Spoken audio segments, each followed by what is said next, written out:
बोली बांके बिहारी लाल की जय। सभी भक्त प्रेमियों को मेरी ओर से राधे राधे। भाई और बहनों,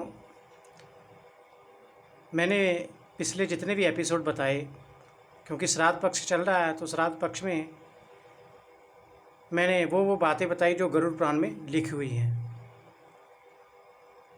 तो आज मैं आपके लिए जो बात लेकर आया हूँ कि जीव की शुभ गति के लिए इंसान को क्या क्या करना चाहिए। क्योंकि आज मैं जहाँ तक देखता हूँ, संस्कार विधि आदि के कार्यक्रम जो होते हैं, इनकी क्रियाएं होती हैं, कर्म होते हैं, तो उनमें काफ़ी कुछ जो है बदल गया है, पता ही नहीं है उसका। तो गरुड़ पुराण में जो लिखा है, मैं उन बातों को आप तक पहुंचाने आया हूं, ताकि जो हमको इस बात का पता चल सके कि जीव की शुभ गति के लिए उसकी जो उदरदैहिक क्रियाएं हैं, कर्म हैं, वो कैसे करना चाहिए, ताकि जो उस जीव की गति हो सके। तो सबसे पहले मैं ये कहना चाहूँगा, जिन लोगों ने मेरे चैनल को सब्सक्राइब नहीं किया वो कृपया मेरे चैनल को सब्सक्राइब करें। भाई और बहनों, गरुड़ पुराण में बताया गया है, प्रेत कल्प धर्मकांड में अध्याय 34 में, कि इंसान की मृत्यु जब होने वाली है, जब मृत्यु की छाया पर वो पड़ा है, उसकी मृत्यु आने वाली है, तो कहते हैं उस समय उसको स्नान करवा के अच्छे कपड़े पहना देने चाहिए, सुंदर वस्त्र। कहा ऐसा करने से उसकी जो दरिद्रता है वो ख़त्म हो जाती है और उसकी मृत्यु आसानी से होती है। कई बार तो हमने देखा है कि कोई इंसान मृत्यु से पहले ही स्नान कर लेता, कपड़े वस्त्र इत्यादि सब कुछ तैयार हो जाता उसका। लेकिन जो गरुड़ पुराण में बताया है, मैं वही बात आपसे कर रहा हूँ।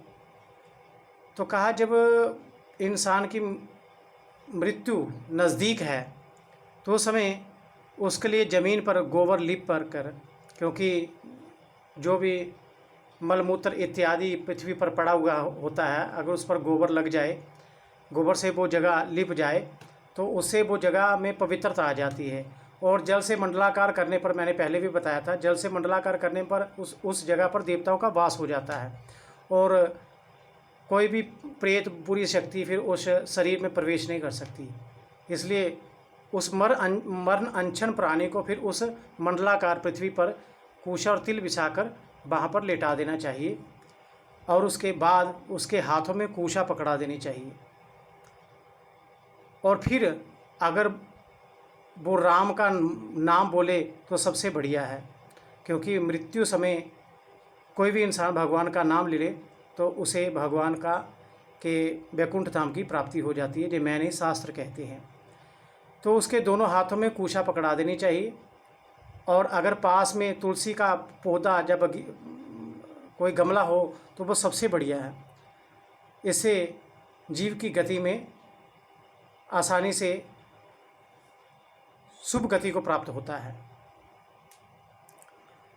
और कहते हैं, गरुड़ पुराण में लिखा कि जहाँ तुलसी और शालिग्राम होते हैं वहाँ पर साक्षात भगवान की स्थिति मानी जाती है और फिर भयंकर यमदूत वहाँ पर नहीं आ पाते। तो उस समय उस प्राणी को लेने के लिए, जीव को लेने के लिए भगवान के पार्षद ही आते हैं। तो उस समय ये जरूर करना चाहिए। और जब इंसान मर जाता है, तो मैंने कई बार जगह देखा कि हम सनातनी धर्म है, लेकिन हम उस सनातन धर्म को कुछ अपने धर्म के बारे में पता ही नहीं है। उसमें 16 पिंड दिए जाते हैं, 16 पिंड का वर्णन आता है।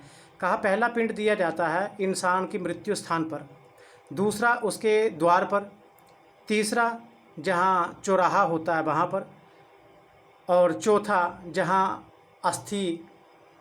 जहाँ अर्थी को विश्राम दिया जाता है, विश्राम घाट से पहले, चौथा वहाँ पर, पांचवा विश्राम स्थान पर जहाँ पर चिता को जलाना है, पांचवा पिंड वहाँ पर दिया जाता है।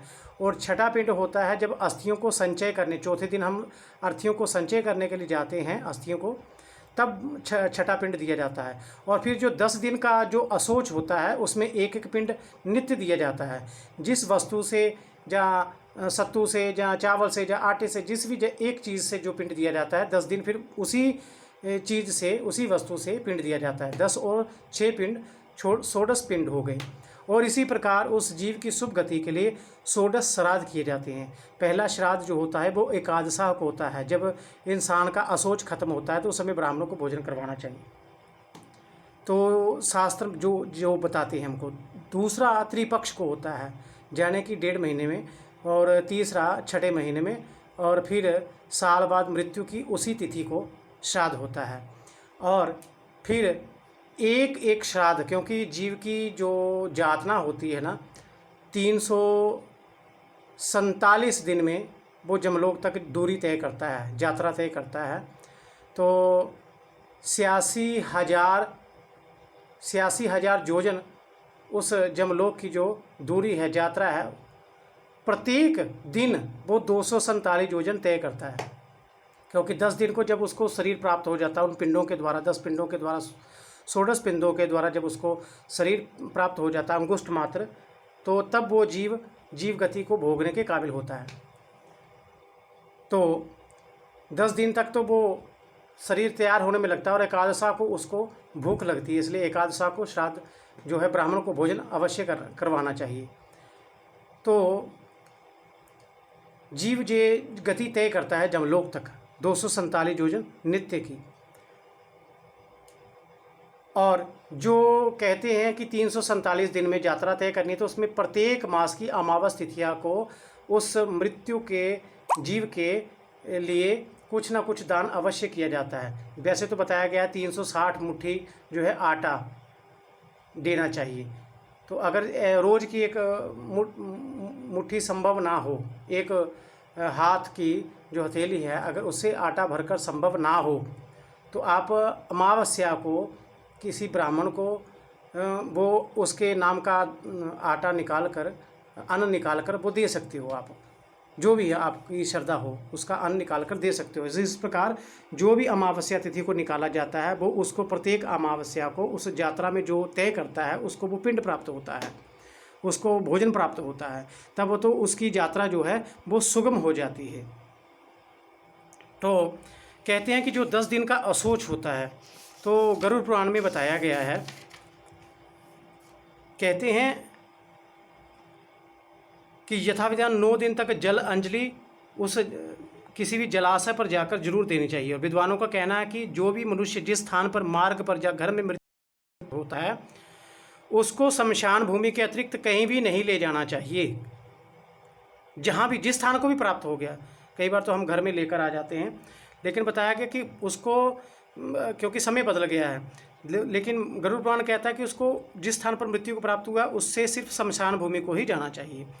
और कहते हैं कि मृत्यु के संस्कार के बाद स्त्रियां आगे आगे चलती हैं, पुरुष उसके पीछे चलते हैं।